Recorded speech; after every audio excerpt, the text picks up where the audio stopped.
Hi there YouTube, John McCann, Gareth Beavers from Tech Radar. We've just watched Apple's new launch event where, among other things, we had the iPhone SE. But Gareth, what did you make of the event as a whole to start with? Well, the event, I think the words are boring launch, brilliant hardware. I think there's actually a lot of really exciting things there, but the iPhone SE was definitely, I think, the highlight because it was something different, something that we haven't really seen on the market at the moment. A smaller phone with all the power of a top-end flagship, and I think that's really important and something the Android world especially doesn't have. Exactly, I mean, there's hardly any 4-inch phones even at the bottom end of the market nowadays. So for Apple to bring out a handset which easily fits in the hand, yet has almost all the same specs as the iPhone 6S and 6S Plus at a lower price tag, I mean, that's just really good in terms of, you know, what it offers.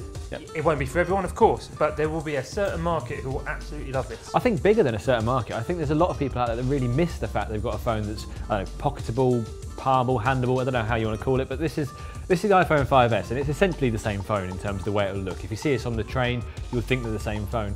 But it's the same design, the same dimensions. Apple has reused the 5S body. But it fits really well in the hand, so for some people, holding a phone like this is really important. Other phones are just too big nowadays, so I think Apple's cornered a market that was crying out to be cornered, really. Android devices aren't hitting that. The main differences obviously are, we've got a much faster processor. It's the A9 processor, the co-processor for movement and working out different health bits and pieces. The camera's better, the screen is slightly upgraded, I think, or actually no, it's pretty much the same, isn't it? It's the same. Yeah. It's got the same resolution as the 5S. It's got the same PPI, so it's not an awful picture, but it's not going to blow you away. The 6S and 6S Plus are more important if you want that. Yeah, and one of the really key things is the 6S and the 6S Plus have got a 1400 to 1500 contrast ratio. What that means is their whites are really white, the blacks are really black.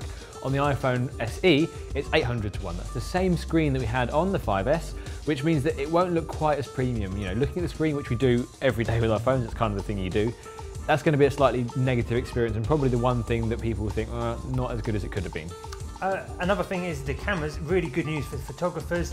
This has the same 12 megapixel eyesight camera that you get in the 6S and the 6S Plus. That means focus pixels, that means live photos. True tone flash. True tone flash, 4K video recording. The SE does all of that. And now that's impressive considering the price point and the size and what Apple's crammed in there. It's a great little offering. The way to really summarise this is it's the iPhone 5S plus the iPhone 5C price, but the iPhone 6S innards.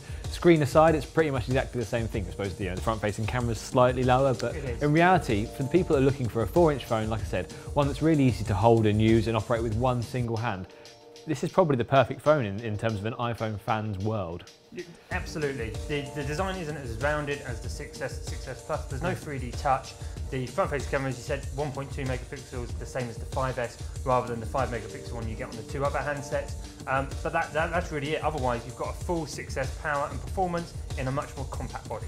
So what do you think about the iPhone SE? Is it the phone Apple should have launched, or could it have done a little bit better?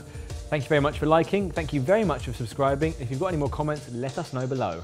Goodbye.